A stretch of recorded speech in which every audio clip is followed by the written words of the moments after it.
Kalaulah kita dengan virus yang tidak kelihatan oleh kasat mata, satu persatu manusia tumbang, itu baru dengan virus yang tidak kelihatan. Apalagi apa yang kita bisa sombongkan di hadapan Allah ketika selama ini kita menantang Allah, mengecek-ngecek, mengolok-ngolok syariatnya Allah. Semoga ini bisa menjadikan kita merenung, karena setiap kejadian tidak pernah luput dari renungan bagi orang yang beriman.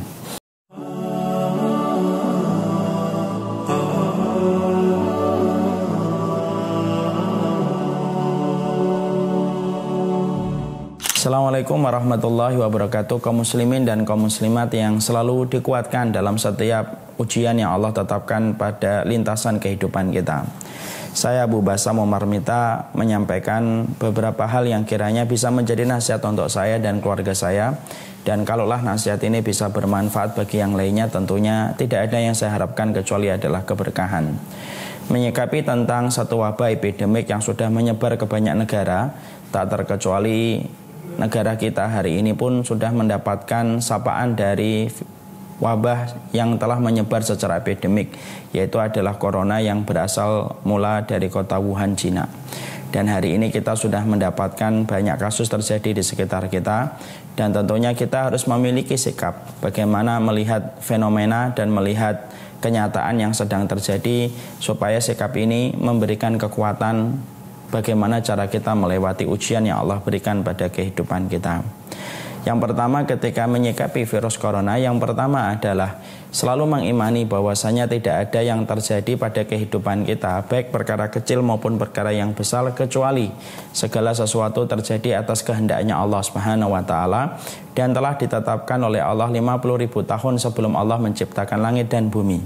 Kalau kita faham bahwasanya tidak ada yang terjadi pada kehidupan kita kecuali Allah telah takdirkan 50.000 tahun sebelum Allah menciptakan langit dan bumi, maka itulah yang menjadikan kita tenang, menjadikan kita bersahaja menyikapi apa yang terjadi, karena kita tahu apa yang sedang kita lakukan, apapun yang sedang kita hadapi tidak lepas dari takdir yang telah tercatat rapi di dalam Lauhul Mahfud. Orang yang beriman itu ketika menyandarkan satu perkara kepada catatan takdir di Lauhul Mahfud, maka kalau takut tidak berlebihan, kalau senang tidak berlebihan, kalaupun sedih juga tidak berlebihan, karena kita tahu semua itu telah tercatat rapi di dalam Lauhul Mahfud yang ditetapkan oleh Allah 50.000 tahun sebelum Allah menciptakan langit dan bumi. Yang kedua, kita harus memahami bahwasanya memang corona ini penyebabnya adalah virus. Tapi kita juga harus paham bahwasanya virus ini miliknya Allah. Dan sesungguhnya Allah yang mampu menghidupkan dan Allah yang mampu mematikan. Jangan sampai ketakutan kita kepada virus lebih besar daripada ketakutan kita kepada Allah. Allah yang mampu menjadikan virus itu mati, sebagaimana Allah mampu menjadikan virus itu untuk hidup. Maka ketika kita paham bahwasanya virus ini juga sama-sama makhluknya Allah, maka keimanan kita kepada Allah, Zat yang Maha Penjaga, maka itu harus dipertebal supaya kehidupan kita tenang. Ketika kita tahu kepada siapa kita bersandar, kepada Allah dengan sifatnya yang sempurna, dan salah satu sifat Allah yang sempurna itu Allah adalah penjaga. Dan itu merupakan pelajaran yang kedua, bahwasanya bagaimanapun ganasnya virus ini, maka virus ini tetap menjadi miliknya Allah dan tetap dia itu makhluknya Allah. Yang ketiga yang kita harus pahami tentang masalah fenomena wabah epidemik virus corona, yang ketiga adalah kita paham setiap manusia itu ketika dia berjalan maka diikuti 99 sebab kematian, kata Rasulullah. Kalaupun manusia selamat pada sebab yang pertama, belum tentu dia selamat pada sebab yang kedua. Terus berlanjut semacam itu. Maka kalaupun kita selamat pada satu sebab, maka belum tentu kita selamat pada sebab-sebab berikutnya. Saya ingat sebuah kisah nyata di Palu. Ada satu keluarga 4 orang, mereka selamat dari tsunami. Kemudian mereka ingin menenangkan diri ke Poso, perjalanan darat, supaya mereka mampu menenangkan dirinya dari gempa-gempa susulan. Tapi apalah daya, perjalanan darat ditempuh menuju ke Poso, ternyata keluarga ini mengalami kecelakaan hebat. 4 orang ini meninggal dunia. Di situ kita mendapati selamat dari tsunami tapi tidak selamat dari kecelakaan. Maka disinilah kita paham corona ini merupakan salah satu sebab di antara sebab-sebab yang lainnya. Adanya corona tidak mendekatkan ajal, tidak ada corona pun tidak menjauhkan ajal.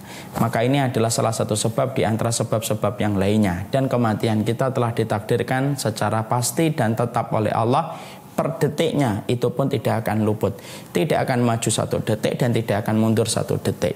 Maka ketika kita mendapati hal yang semacam ini terjadi, maka sesungguhnya kita akan tenang karena kematian kita telah ditakdirkan oleh Allah dengan catatan yang sangat indah. Yang keempat, yang kita harus pahami tentang corona ini, siapapun seorang muslim, kalaupun nanti ditakdirkan mereka terkena dengan corona, wabah yang epidemik menyebar kepada banyak orang, maka ini sama dengan orang yang terkena penyakit taun. Penyakit taun itu apabila kita terkena ikhlas, maka sesungguhnya ini adalah mati syahid. Kematiannya mati syahid, karena mati syahid itu ada 3. Ada mati syahid di dunia, mati syahid di akhirat. Orang yang berperang karena Allah dan terbunuh di jalan Allah, mereka syahid di dunia, syahid di akhirat. Di dunianya tidak dimandikan, tidak dikafani, lalu kemudian mereka langsung dikuburkan. Di akhiratnya mendapatkan surga. Ada yang kedua, syahid di dunia tidak syahid di akhirat. Meninggal di peperangan tapi niatnya bukan untuk meninggikan kalimat Allah.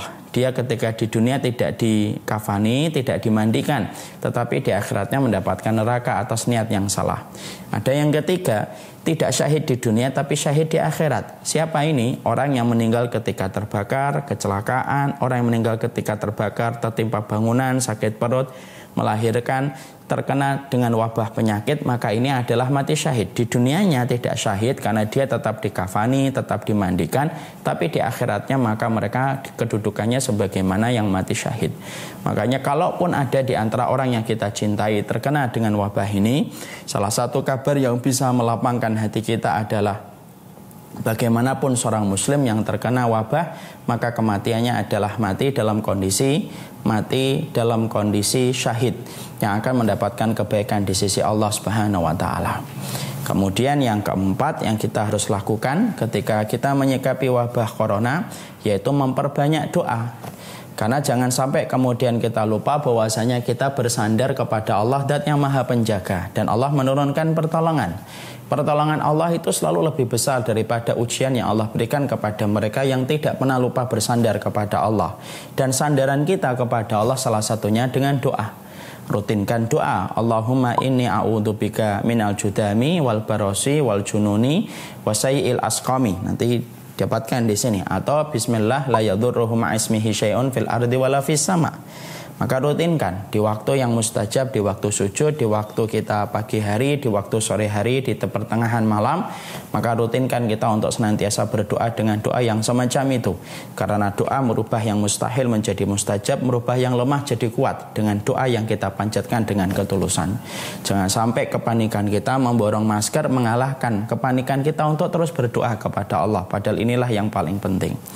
Kemudian langkah berikutnya yang terakhir, berkoordinasi dengan beberapa instansi pemerintah yang menangani masalah corona, kemudian berinteraksi dan berdialog dengan para tenaga medis yang paham tentang masalah ini, supaya kita jangan sampai terperosok disebabkan kebodohan kita ketika tidak mendengar orang yang paham tentang masalah ini. Cuci tangan tetap, berwudu tetap, membersihkan tetap, daerah-daerah yang terkena kontaminasi maka kita hindari.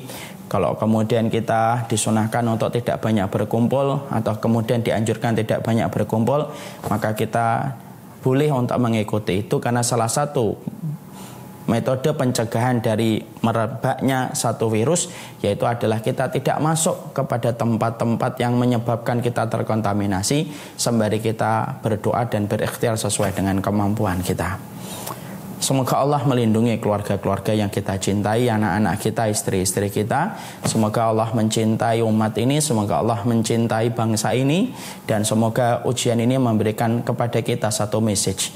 Message yang Allah kirimkan kepada kita adalah, kalaulah kita dengan virus yang tidak kelihatan oleh kasat mata, satu persatu manusia tumbang, itu baru dengan virus yang tidak kelihatan.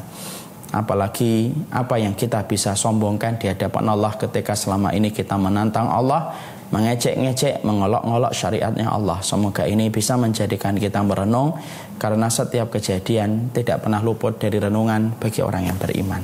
Assalamualaikum warahmatullahi wabarakatuh.